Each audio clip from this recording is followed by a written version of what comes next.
नमस्कार साथियों और मेरे प्रिय बच्चों। आज मैं एक कहानी के साथ आपके सामने प्रस्तुत हूँ।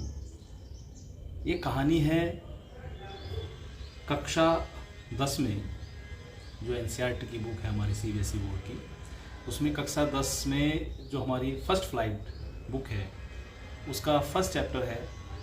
उस चैप्टर का नाम है अ लेटर टू गॉड। यह कहानी एक ईश्वर में एक किसान की आस्था की कहानी है। कैसे उसकी एक दृढ़ आस्था उसकी हेल्प करती है, उसके रास्ते को सरल करती है। ये इस कहानी के माध्यम से समझाया गया है कि अगर हमारी आस्था हो तो ईश्वर कोई ना कोई रास्ता हमारी सहायता के लिए निकाल ही देता है। तो ये कहानी है लेंचो नामक एक किसान की। इस किसान का जो मकान है जहाँ पर ये रहता है वह एक घाटी में है। घाटी के बीच एक छोटी सी पहाड़ी है। पहाड़ी की चोटी पर इसका मकान बना हुआ है और मकान ऐसी स्थिति में है कि वहाँ से नीचे बहने वाली नदी और उसी के किनारे पर स्थित उसके जो खेत हैं, कॉर्न के, मक्का के जो उसके खेत हैं, उनको देखा जा सकता है। अभी जो है उसकी फसल पकने को लगभग तैयार है, जो पक कर के लगभग तैयार हो गई है। किसान लेंचो जो है वो बैठा हुआ है अपने घर के सामने और उसकी पत्नी है जो भोजन बना रही है और उसके बच्चे जो हैं वो खेल रहे हैं। तो उसकी फसल को जो थोड़ी सी उम्मीद है, थोड़ी सी आशा है, ज़रूरत है थोड़ी सी बारिश की। तो वो देख रहा है बादलों की ओर कि भाई बारिश होगी तो उसे फ़ायदा होगा। तो तभी देखता है, लगभग शाम का समय है, कि बादल आए हैं और बारिश धीमी धीमी बारिश होनी शुरू हो जाती है। तो उसके मन में एक विचार आता है कि भाई जो ये बारिश हो रही है इसमें जो छोटी बूंदें हैं वो 5 पैसे, मतलब 5 सेंट्स उनके लिए, और जो बड़े हैं बारिश की बूंदें वो 10 सेंट्स के सिक्के हैं एक तरीके से। तो वो खुश होता है। लेकिन तभी क्या होता है, थोड़ी देर बाद वो बारिश तेज हो जाती है। बारिश के साथ ओले पड़ने शुरू हो जाते हैं और वो चिंतित हो जाता है। उसे चिंता बढ़ जाती है। उसके बच्चे जो हैं जब ओले पड़ रहे हैं तो वो देखा होगा अपने बचपन में, जब बच्चे होते हैं जब ओले पड़ते हैं तो उनको इकट्ठा करने के लिए दौड़ पड़ते हैं। तो उसके बच्चे उनको उठा रहे हैं और वो बारिश में बाहर जाता है, देखता है माहौल को, और जब बारिश का माहौल बिगड़ने लगता है, ओले पड़ने शुरू हो जाते हैं तो उसे चिंता होनी शुरू हो जाती है। वो घबरा जाता है, लेकिन कर क्या सकता है।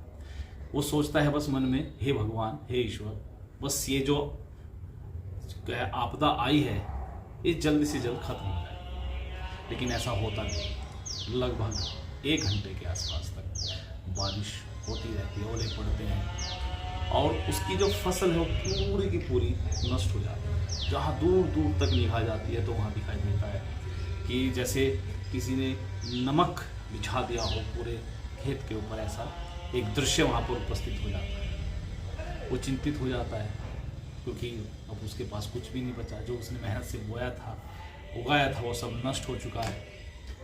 पूरी रात उसको नींद नहीं आती, चिंता में रहता है। उसके बच्चे, उसकी पत्नी, वो स्वयं सभी चिंता में डूबे रहते हैं कि भाई क्या होगा।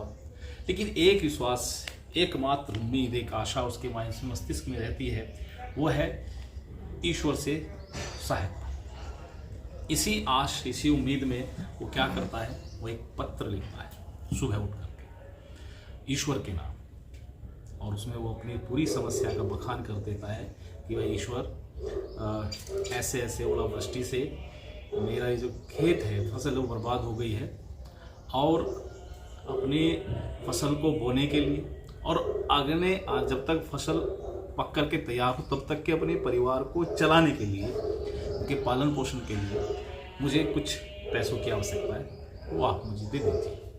तो वो 100 पैसेस जो वहाँ की करेंसी है, जहाँ की कहानी है, तो पैसेस 100 पैसेस की डिमांड करता है, उनसे कहता है कि भाई मुझे 100 पैसेस आप दे दें। वो पत्र को लिखता है, अगले दिन जा कर के वो उसको डाकखाने में बॉक्स में, जो लेटर बॉक्स है उसमें पोस्ट करके आ जाता है।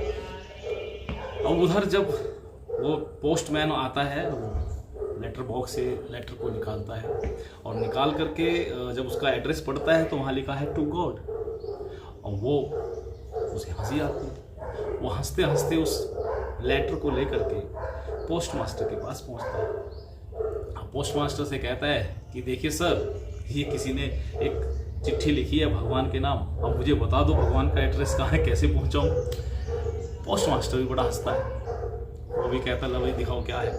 वो सोचता है कि मैं इसका, हम जो है इस आदमी का जवाब देंगे इसको कुछ ना कुछ। लेकिन जब वो लेटर खोलता है तो उसे दिखता है कि भाई इसको केवल जवाब की आवश्यकता नहीं है, इस व्यक्ति को तो कुछ और आवश्यकता है, पैसे की आवश्यकता है। और पोस्ट मास्टर ये भी विचार करता है कि काश इतनी आस्था जितनी इस व्यक्ति की ईश्वर में आस्था है, विश्वास है, काश मेरे पास भी होता कि मैं पूजा तो करता हूँ, मानता तो हूँ ईश्वर को, लेकिन इतना विश्वास नहीं करता कि पत्र लिख करके ईश्वर से पैसा मांगूं। तो कहीं ना कहीं उनको, उस पोस्ट मास्टर को ये एहसास होता है कि मेरी आस्था कमज़ोर और इस किसान की, जिसका नाम लेंचो है, उसकी आस्था वास्तव में बहुत ही ज़बरदस्त है।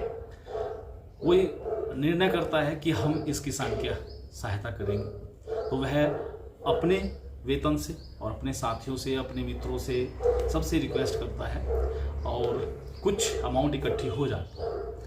वो अमाउंट, उस पैसे को वो लिफाफे में रखते हैं और अपना उसको रख लेते हैं।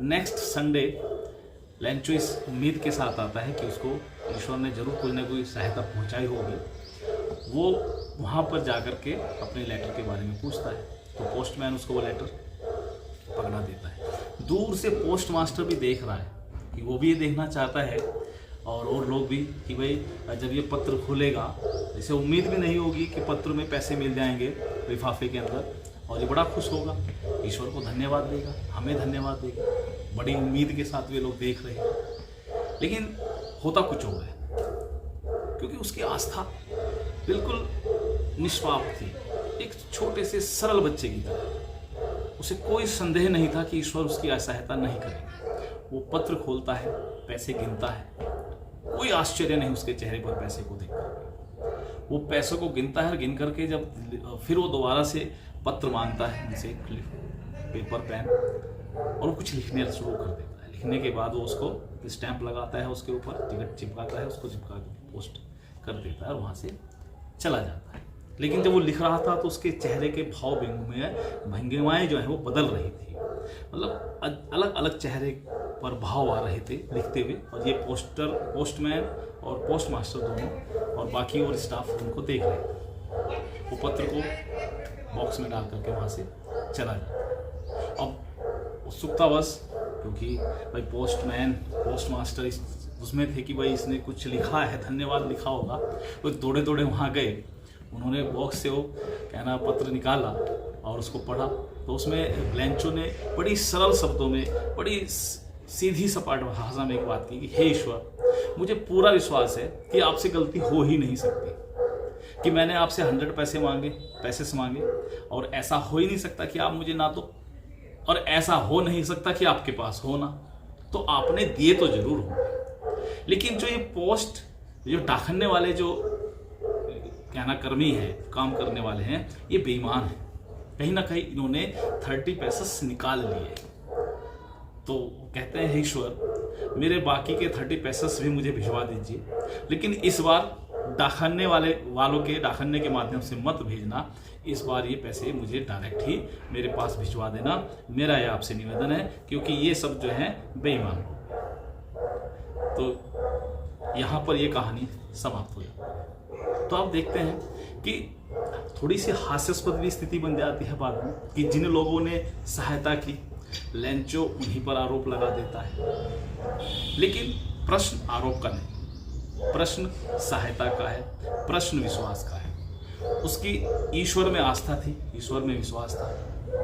उन लोगों ने उसके विश्वास को ना तोड़ा जाए, ऐसी व्यवस्था की। तो इसी तरह से हम कहते हैं कि कई बार बातें आती हैं कि जब कोई आदमी शिद्दत से पूरी लगन से प्रयास करता है तो ईश्वर उनकी सहायता जरूर करते हैं, वो कोई ना कोई रास्ता निकालते हैं। ईश्वर खुद आकर के सहायता नहीं करते, लेकिन किसी और व्यक्ति के माध्यम से वो सहायता पहुंचा देते हैं। यही मैसेज इस चैप्टर से भी, इस लेसन से, इस कहानी से निकल कर आता है कि ईश्वर ने उनके पास सहायता पहुंचाई। हालांकि स्थितियां कुछ हास्यास्पद हो गई, एक मनोरंजक स्थितियां हो गई। तो इस संदेश के साथ कि आप ईश्वर में आस्था बनाए रखें, ईश्वर आपकी सहायता किसी ना किसी रूप में अवश्य करेंगे। परिस्थितियों से कोई भी विकट परिस्थिति आए, आप घबराएं नहीं, समस्याओं का डट कर के सामना करें और अपने जीवन को हंसी खुशी व्यतीत करते रहें। जय हिंद, जय भारत। कहानी आपको कैसी लगी ये कमेंट में ज़रूर लिखें और चैनल को सब्सक्राइब करें। वीडियो अच्छी लगी तो उसको लाइक ज़रूर कीजिए, कमेंट कीजिए। यही मैं आपसे निवेदन करता हूँ। बहुत बहुत धन्यवाद। जय श्री राम।